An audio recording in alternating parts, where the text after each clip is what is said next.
Shalom, family. Family, have you ever noticed how Yahuwah uses imperfect or even sometimes unhealed people? In other words, Yahuwah doesn't need perfect vessels. He uses surrendered ones. Sometimes we delay our own movement, though, when we're thinking that if we're not fully healed or fully restored, that we should not do anything. So then we end up becoming stagnant and idle. But truly, our healing journey is what is a part of our ministry.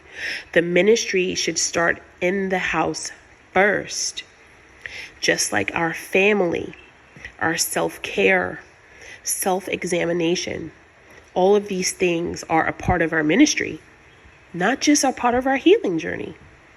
So when you think about it that way, understand that you're not just pouring from the healed places, right? But you're pouring from healing places, because you don't have to be fully healed in order to start.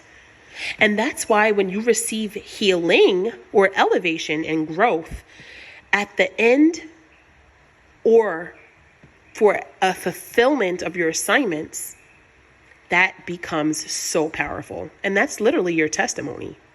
Because when people witness and watch, they are inspired and influenced by how you are growing as you work.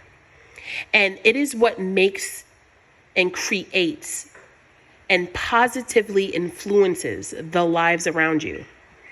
It allows for testimonies to be seen instead of heard. And it also allows for the Father to be glorified, because it's real, it's raw, it's relatable, family, it's realistic. Think about this, okay? In the scriptures, Moses, he had anger and insecurity issues with his speech. And yet Yahuwah used him to lead an entire nation. And you can read that in Exodus 3-4. And then when you think about Daud or David, he wrote Psalms, usually in depression, guilt, feeling betrayed, or even remorseful. And Yahuwah had called him a man after his own heart. And then when we think about Paul, we talked about that in one of my older videos, about how Paul had that thorn in the flesh, and yet he still moved nations. He was still used. And you can read about that in 2 Corinthians chapter 12, verse 7-9. Family, the last but not least, Yahushua HaMashiach, the one that we are supposed to be following, right? His way, the truth, and the life. He literally healed other people while on the way to his own death. This was all done in obedience, and his wounds became our salvation. So this is why I need us to really think about how, when we say, I need time, I'm not ready yet, I need more healing to do. While that is absolutely 100% true and valid, it will be more effective to say, yeah, all those things, but to still be moving. You don't want to not be moving. Now, when I say this, I'm talking physical, spiritual, I'm talking emotional. You want to be going somewhere, obviously in the right direction. Okay, family? So showing up incomplete, yeah, it may be tough for some, but it shows your willingness. It definitely shows your zeal and your desire. And most of all, it shows your obedience to serve the Most High Yahuwah and his people.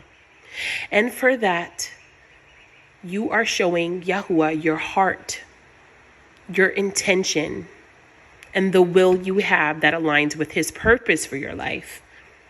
Remember, family, we talked about that simple rock that you are given, right? He gave us a rock. And it was given to us, even though we are perfectly imperfect individuals. And we also see that David was young when he was given that rock that changed history.